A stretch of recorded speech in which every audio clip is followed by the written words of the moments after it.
In this video, we're gonna be talking about some major project updates, what's going on in the market, as well as why people are getting scammed out of hundreds of Ethereum and how to make sure that doesn't happen to you. First thing we're gonna be talking about is Cyberkongz finally launched their game Play and Collect, right? And I've been talking about this for a while, you guys have been following. So essentially, if you're holding a VX, Baby Kong, a Genesis Kong, they're all able to play this play to earn game where they actually yields a somewhat passive income. And this is gonna be very huge for the NFT space in 2022 because it's not gonna be enough just to have a pretty picture, but people are going to expect some kind of yield or some kind of earning, especially during a bear market where people aren't really making money. So you have to give a reason for why people would wanna hold on to their NFTs. So the Play and Collect, essentially what you're doing is you are staking your NFTs, right? Whether it's gonna be the VX, Baby, or Genesis, and they are gonna be able to earn you some kind of yield. So each series of NFTs is going to have its advantages. Obviously, the more expensive ones, the more you get rewarded in the ecosystem. But essentially, you can kind of play this game at all levels. And the whole goal of this is really just to collect bananas, Kongium, and other NFTs that are going to be rewarded as prizes. So for the first season, which is starting today, or the last like 12 hours from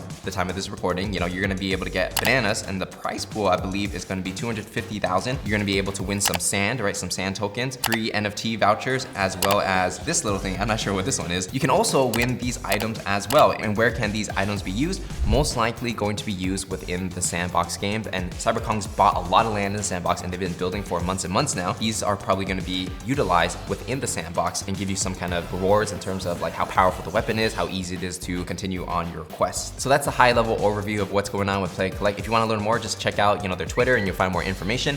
I'm probably gonna play this game right after filming this video, and I'll let you know how it goes. And speaking of Sandbox, RTFKT Studios just launched Meta Dungeon, their sandbox game, where you're gonna be able to play as your character, I believe, and then you're gonna be able to run around and complete these quests in their dungeon. According to their Medium article, the Meta Dungeon just came out, Alpha Season 2. RTFKT Studios is releasing 7 NFTs available in the game, and I believe the collection is also available to buy on Sandbox. So if you go on the marketplace for Sandbox, you can see that you can buy these legendary ones, these weapons, this lava gorilla, and things like that. So they are available for sale. I mean, these sneakers are, 180 bucks, not too expensive. So I haven't tried the game quite yet, but, looking at the trailer, it looks pretty good. So when I have some time this week, I'll try it out, and then I'll let you guys know, what I think of it, if it's good. Yeah, I'm excited to see what people do in the Sandbox because there's been a lot of hype about it. Everyone's been buying land, but like, is the game actually going to be good? Are the experience going to be worth your time? Well, that remains to be seen. After a couple days, we'll hear the sentiment and see what people are feeling. And if it is good, that's really good for this time during the bear because it gives people something to do, right? Everything is not like pumping like it was,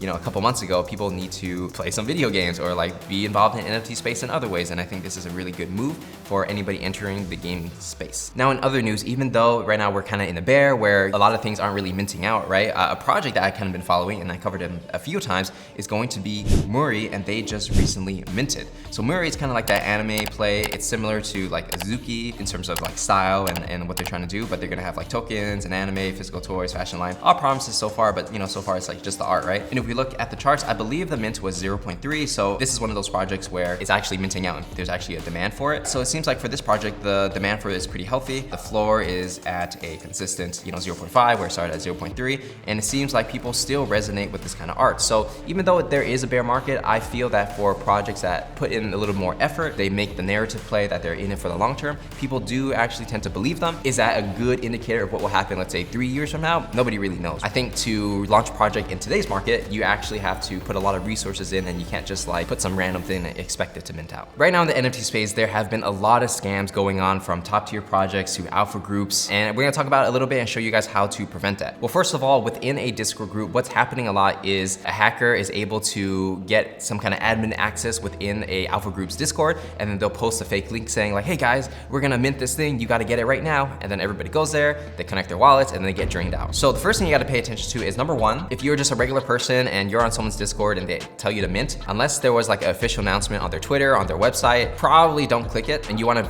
double check that the website that they are asking you to mint on is the exact same website that they have on their Twitter and their official website that they had before. Because if it's not, it's gonna be fake, right? And it's very easy to just put like the Parallax.io or the Parallax.gg, right? And then pretend that's like a minting site. So don't fall for those. And most projects do not do stealth drops, and that's how they get you, right? It's like stealth dropping right now, you gotta get in, and that's basically how you get scammed. The Another way you can get scammed is if you ever bookmark something into your browser, right? So sometimes people pretend to be like a mod or admin or something. They'll be like, hey, bookmark this thing so you can save it here, blah, blah, blah. And it won't really make sense. Never bookmark anything because that's how they get you. And there's a lot of people that are disguising themselves and pretending to be legitimate projects and sending you Discord link invites for like those private invites. And a lot of them are fake, and they'll create up, entire Discord that looks exactly like the real one. And then they're gonna connect to your wallet and they're gonna drain you out as well. So you always wanna be extremely careful on what links you click. I mean, for me, I don't trust any links that somebody sends me. Also, a bonus tip, if you're not really sure, you can create different accounts, right? Using a different browser or a different computer where it's not connected to your Discord, it's not connected to your main wallet, and then you just connect with that, right? Connect with a burner MetaMask account, it's free. And then if you get hacked, it doesn't matter, right? And if you're not even sure, you can check with your burner,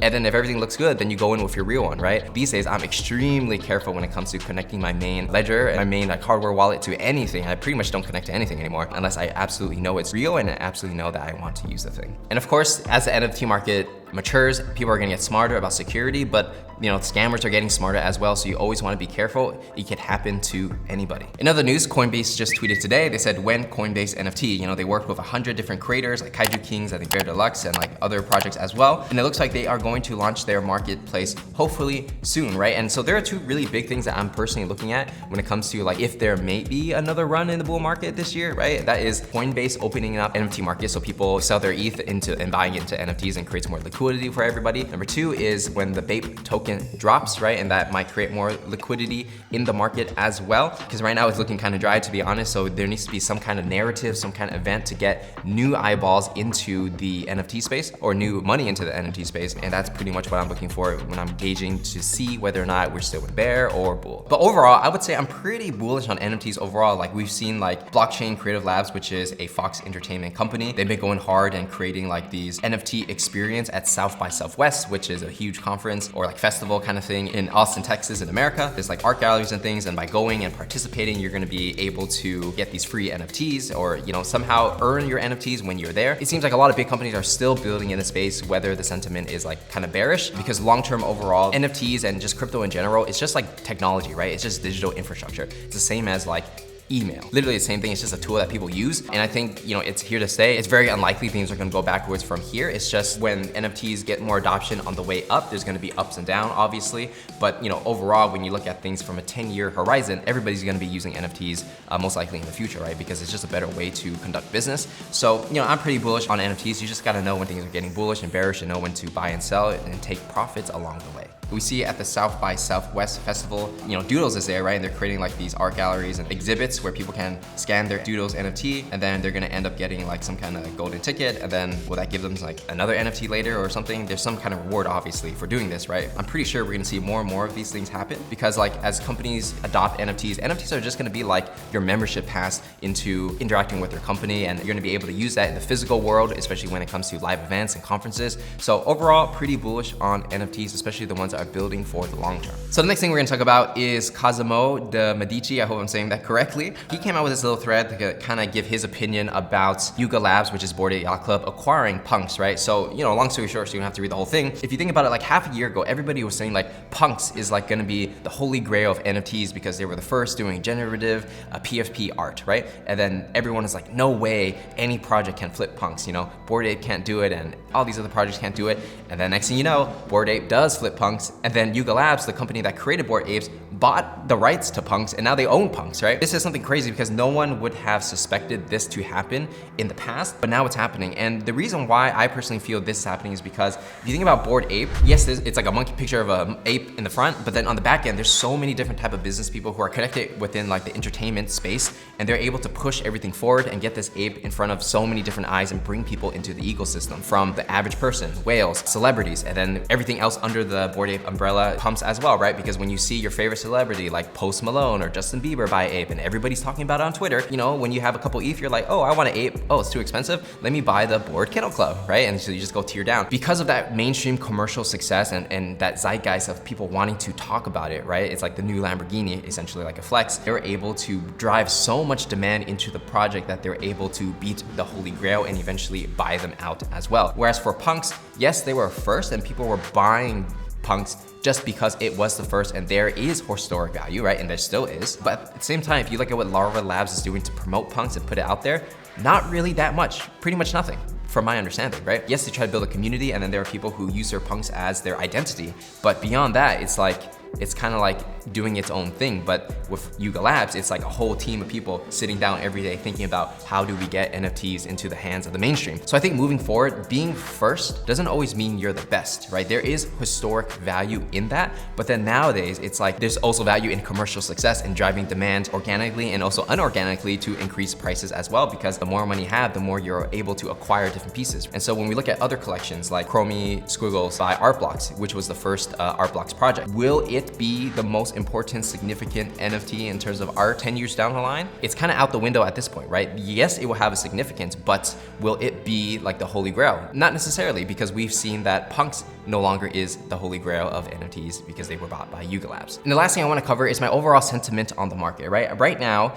you know, everyone's kind of bearish, and because of that, I feel like a lot of people are very skeptical because they got burned in the NFT market where they bought some things that was really high that they shouldn't have bought, they didn't do the research, and then it just went crashing down. What I see in my Discord and other Discords is like people are becoming more selfish in a sense, right? Whereas before they would just give another person's money, hopefully that they would make money, and then when they don't, now they're very stingy with their money, right? The market's kind of correcting and people are like saying, you know, I want low supply, free mint, I want the founders to do all the work, and I just want to get rich by doing nothing, right? That's essentially the sentiment. And I think that's a little unhealthy, especially if you find yourself in that cycle, because when you invest in the collection, when you invest in the project, you're investing in the founder, right? And yes, free mint does de-risk the holders. You know, you're making money by doing nothing and just participating and being in the ecosystem. Cool, I get it. But at the same time, for a founder, understand that some founders will need capital to get the project going, right? Like you can ask someone to, you know, start from zero and build like a multi-million-dollar empire.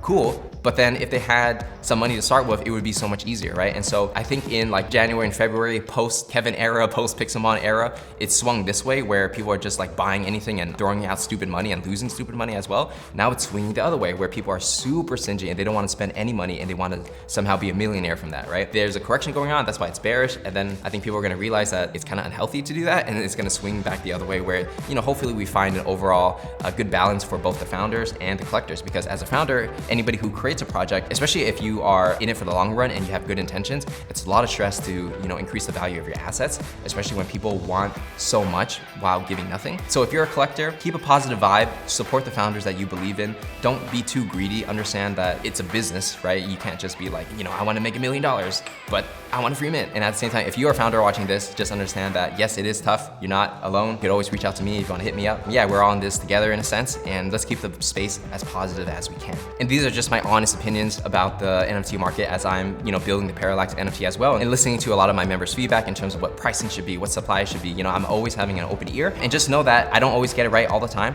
I'm always listening, always learning. There's always a new perspective. So these are just my personal takes at the market right now. If you want to leave a comment, sharing your opinions in YouTube comments, or join our Discord, link is in the description, and talk about it, I'm open to hear it. And so with that said, that's it for this video. I'll see you in the next one.